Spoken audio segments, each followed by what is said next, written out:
I'm Debbie Giordano, your co-host, along with Todd Flesner. Welcome, Hi, Debbie. Todd. Beautiful day here in Beautiful Milpitas. day, brand new year, 2012. It's a great year, and we have a great show today. We do, and guess where we're standing? We are at the Rancho Milpitas Alviso Adobe today. This is the home of Milpitas, I understand it. Well, yeah, it's got a lot of rich heritage, and we have a special guest, Steve Munzel, who's past president of the Milpitas Historical Society. Steve, I've known you a long time, in the community. We go way back. In fact, your daughter babysat for my youngest daughter. Right. We won't date ourselves, but Steve, you've been a big asset to the community and know so much about its history. And thank you for preserving it and being able to share that with others. So, well, thank you very much. Yeah, we're glad that you're here and can spend a few minutes with us. Great. Well, we're pleased to have you this afternoon, Stephen. And I know that you've got a story that goes back to the roots of the name of Milpitas that you're going to share with us. Yeah. Terrific. Well, we'll look forward to learning more about Milpitas. Well, let me tell you a little bit about Milpitas then, and how Milpitas happened to be called Milpitas.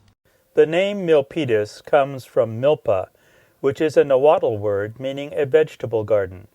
The Mexican-Spanish meaning of the word milpa is cornfield or place where corn is grown. For speakers of American English, that definition is misleading, though, since many of us tend to visualize a cornfield as covering tens or hundreds or even thousands of acres.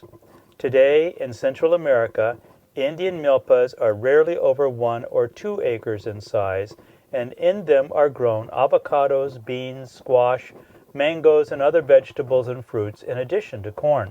According to an archaeological report made around 1986, the site of the Alviso adobe along Los Coches Creek was an Ohlone village for 4,000 years before Jose Maria de Jesus Alviso was granted it and over 4,000 adjacent acres by the Mexican governor of California in 1836.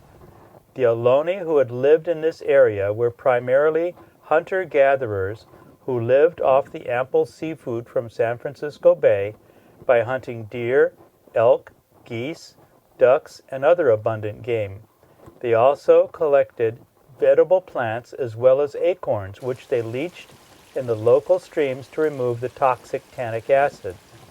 Ohlone families also planted small gardens where they grew corn, beans, squash, and other foods that were not found growing wild. It is likely that these small vegetable gardens or milpas surrounded the village. The Alviso adobe site may have been an occupied village in the early 1820s when Jose Higuera was granted the lands of Rancho Tolercitos just to the north.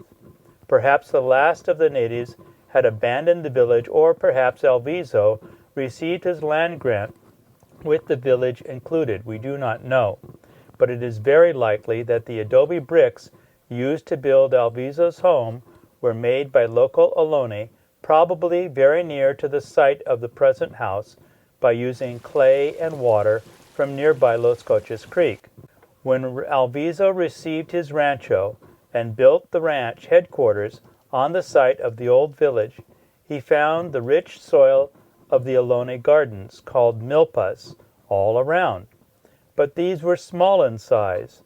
The Spanish diminutive suffix of ita was added, with the result being Milpitas. Maybe the rancho was nicknamed Rancho de las Milpitas, or Ranch of the Little Indian Gardens, because of the Ohlone gardens that surrounded Alviso's new home.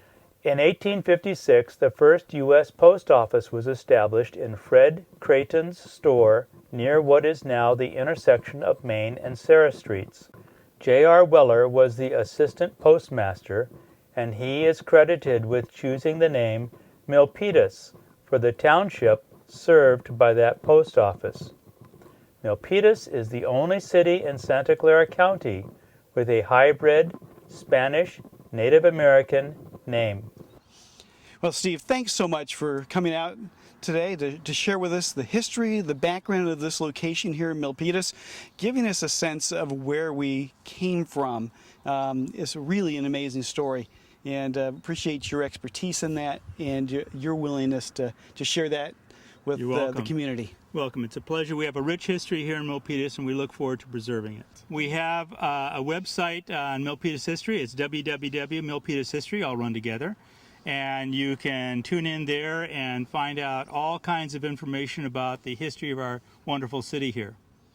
Terrific. Thank you very much for sharing Thank your you. thoughts with Valley Home Nice to Science see you Nice again, to see you too.